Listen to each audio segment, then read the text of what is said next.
पराभयकरी सौन्दर्यरत्नाकरी निर्धूता किल पापनाशनकरी प्रत्यक्ष माहेश्वरी प्राणेयाचलवंशपावनकरी काशीपुराधीश्वरी भिक्षां देहि कृपावलम्बनकरी मातान्नपूर्णेश्वरी माता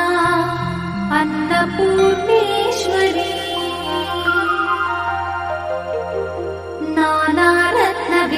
नानारत्नविचित्रभूषणकरी